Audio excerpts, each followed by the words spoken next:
તો આ તરફ સુરત સીઆઈડી ક્રાઇમે લેભાગુ કંપનીના 7 આરોપીઓને ઝડપી પાડ્યા હતા। મહારાષ્ટ્રના થાણેના લેભાગુ કંપનીના 7 આરોપીઓ ઝડપાયા। શક્તિ મલ્ટીપર્પઝ કોઓપરેટિવ સોસાયટી લિમિટેડ નામની કંપની ખોલી હતી। કંપની હેમંત જાંભલે અને તેના પત્ની પ્રતિભાએ ઊભી કરી હતી। કંપનીમાંથી 6 થી 7 હજાર લોકોએ રોકાણ કર્યાની વાત સામે આવી છે। ટોળકીએ બેંકથી વધારે વ્યાજ આપવાના સપના બતાવ્યા હતા। સુરતના ડિંડોલીમાં રહેતા એસએમસીના પૂર્વ અધિકારી ભોગ બન્યા છે। સુરત સીઆઈડી ક્રાઇમમાં વર્ષ 2021માં નોંધાવી હતી ફરિયાદ, જેમાં સીઆઈડી ક્રાઇમની 3 વર્ષ સુધી તપાસ થઈ અને 7 આરોપીની ધરપકડ કરાઈ છે। બાકીના 20 જેટલા આરોપીઓ હજુ પણ ફરાર છે।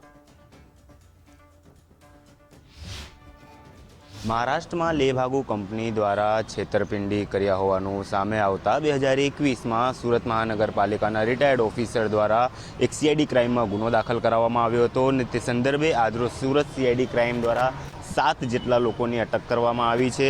આપને જણાવી દઈએ કે મહારાષ્ટ્રના જે થાણે વિસ્તારમાં એક કંપની ખોલવામાં આવી હતી, શક્તિ મલ્ટીપર્પઝ કોઓપરેટિવ સોસાયટી લિમિટેડ નામની કંપની હેમંત જાંભલે અને તેના પત્ની દ્વારા ઊભી કરવામાં આવી હતી। આ કંપનીમાં દેશભરમાંથી આશરે 6 થી 7 હજાર લોકોએ પોતાનું રોકાણ કર્યું હતું। 30 થી 35 કરોડની રોકાણની વાત અત્યારે હાલ સામે આવી રહી છે। ત્યારે આ જે રોકાણ કરવાની જે વાત હતી, બેંક કરતાં વધુ વ્યાજ આપવાના સંદર્ભમાં આ લોકો જે છે તે સંડોવાયેલા હતા અને આજરોજ જે 7 લોકો અહીં ધરપકડ કરવામાં આવી છે તે નવસારીથી ધરપકડ કરવામાં આવી છે ને આ નવસારીમાં લોકો એજન્ટનું કામ કરતા હતા। તો જ્યારે હાલ આ 7 લોકોની ધરપકડ કરવામાં આવી છે ત્યારે આપને જણાવ્યું કે ડિંડોલી વિસ્તારના પાલિકાના રિટાયર્ડ સેનેટરી ઇન્સ્પેક્ટર હતા શૈલેષ પટેલે તેમને સીઆઈડી ક્રાઇમમાં ફરિયાદ આપી હતી, જેના આધારે પોલીસે હેમંત જાંભલે, તેની પત્ની પ્રતિભા, અશોક બારવરકર, સુવર્ણા બારવરકર, પ્રમોદ બારોટ, મનીષ રાણે, વિજય ભૂકણ, કિશોર જાદવ, રામદાસ કૌલે, સંતોષ જાદવ, રત્નદીપ દેવકુડે, એકનાથ બંસોડે, દયાનંદ રાઠોડ,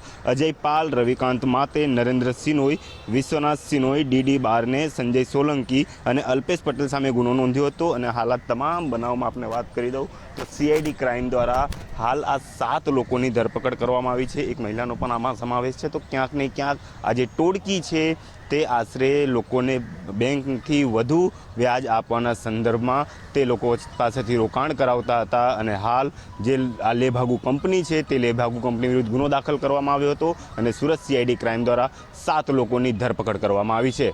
કેમેરામેન અક્ષય વાઢેર સાથે અમિત રાજપૂત, ગુજરાત ફર્સ્ટ, સુરત।